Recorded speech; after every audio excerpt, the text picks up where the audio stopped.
Good morning, everyone. I'm Christine Smith, today's worship associate.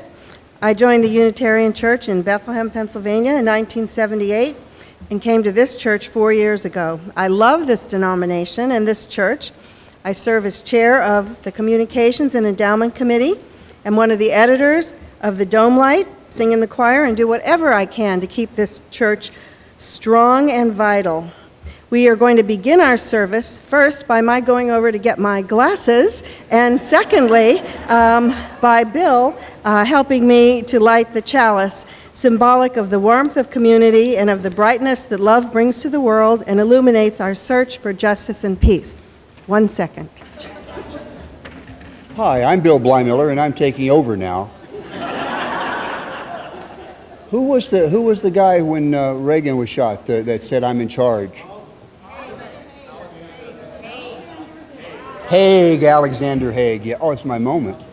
Sorry, Christine. Great. All right. Thank you. Sorry about that. Okay.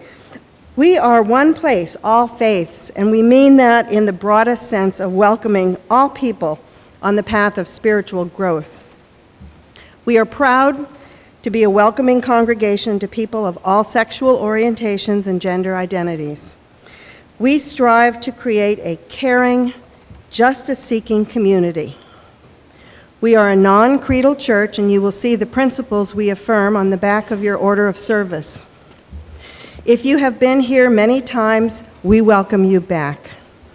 If there are visitors here for the first time who would like to stand, we would be pleased to greet you after the service. I know we have a few visitors. If you just stand, and there's someone up in the balcony, someone here, several people here. Great, thank you. Welcome. Wonderful. Welcome, everybody. Welcome. We hope you'll join us for coffee and conversation after the service. That's a very, very important part of the Unitarian ministry. So, our weekly announcements are tucked into the order of service, so please take them home with you and enjoy the many activities of our church. On August 9th, we will be having a Happy Trails party for Reverend Doak and his wonderful wife, Peggy, as they leave us toward the middle of August. Diana Stevens is collecting so that we can give them a nice monetary gift to send them off. So if you haven't contributed and want to do so, just find her after the service. And for our call to celebration, I'd like to tell a story about a man from Wales. He was a good man, but it seemed that his life was falling apart. He had lost his job, and his house was nearly taken away from him. His family was gone. Nothing was going right for him. In desperation, he went to his church to steal the silver candlesticks and other valuables that were stored in a room near the front of the church. As he approached the cabinet where precious items were kept, he suddenly heard, "Jesus is watching."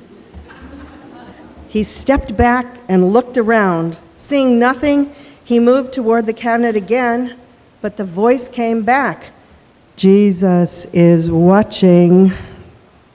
Shaken by this, he looked around more carefully and this time noticed a bird cage in the corner with a parrot in it. He walked over and scoffed at the bird. "You can't really think that I'm going to be scared by a parrot named Jesus." The parrot said, "I'm not Jesus. I'm John the Baptist." Jesus is that Doberman coming toward you from the back of the room. Okay. All right, so I tell that story, which is actually a joke I heard on a cruise ship, hoping to bring a little lightness to our service and to remind us that religion is everywhere. On that same cruise, so many of the tours included churches or cathedrals or monuments to wars fought over religion, visits to concentration camps, art based on religious concepts, and more. And I think I'm safe in assuming that everyone in this room, except perhaps the very youngest, knew enough about Jesus to understand the reference in that story.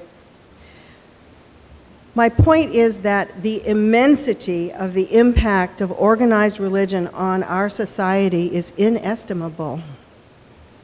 And for some of us, incomprehensible. Our service today addresses part of this.